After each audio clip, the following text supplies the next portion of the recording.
Friends, welcome back to the KidMin Word.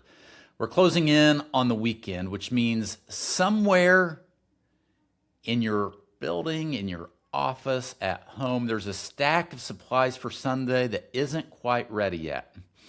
And let me just give you permission to take a breath because you've got time. You still have a few days. Hey, let's dive back into Acts chapter 5 because where we left the apostles yesterday was in a very dangerous spot. They had just told the ruling council to their faces that they were going to obey God, verse 29, instead of them. They said, we've got to obey God over man. And when we get down to verse number 33, we see how the council responds. In fact, verse 33 says that when they heard this, they were enraged and they wanted to kill them. Now, this isn't a room of people that were annoyed.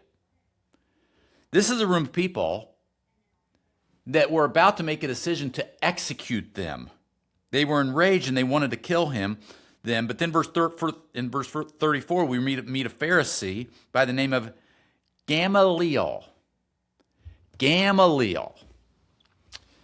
He's described as a Pharisee, a teacher of the law, respected by everyone. And old Gamaliel does something that changes the entire outcome of the story. He has the apostles removed for a minute, and he talks some sense into the council. He reminds them of some other movements that rose up and then fizzled out on their own once the leader was gone. And then he makes this case in verses 38 and 39. And I want you to hear Gamaliel's exact words. He says, "So in the present case, I tell you, keep away from these men and let them alone. For if this plan or this undertaking of man is of man, it will fail. But if it is of God, you won't be able to overthrow it. You might even be found opposing God." Those are some remarkably wise words from someone who almost certainly didn't believe what the apostles were preaching. He wasn't defending Jesus. He was defending patience. And that's worth pointing out. I mean, this took a lot of courage.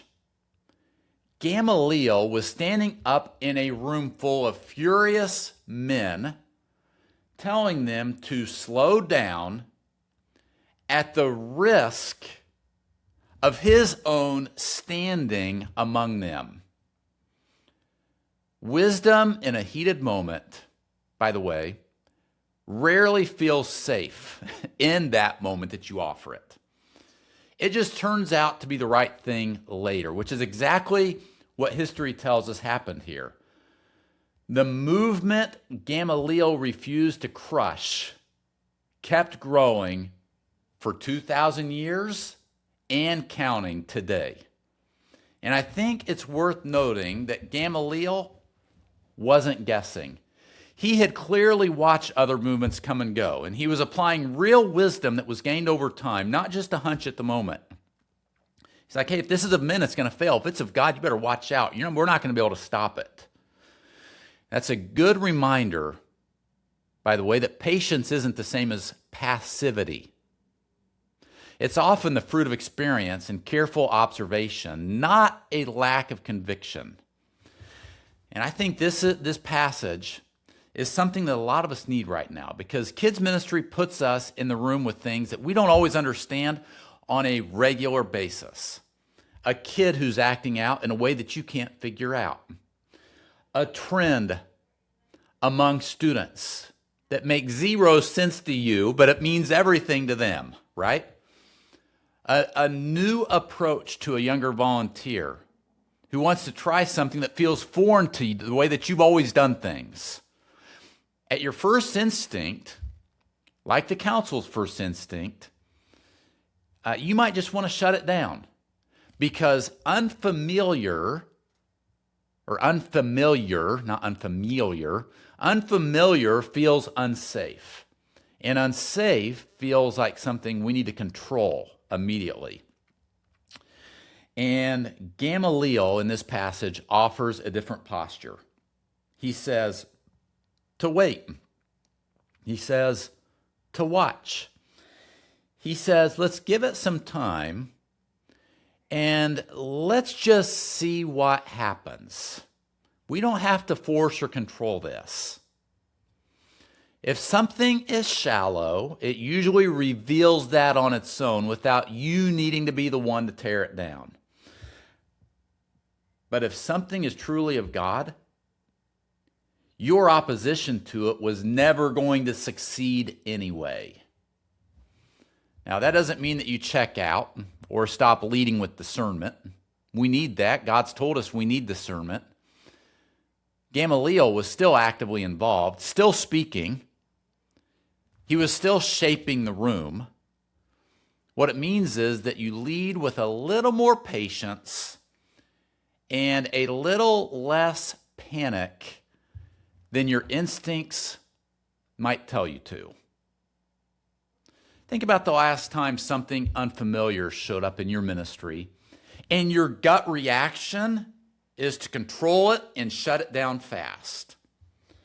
What would it have looked like to pause instead? To ask a few more questions and give it room to either prove itself or fade on its own. That's not weak leadership. That's actually a much harder, more mature kind of leadership than reacting on impulse. The council listened to him that day,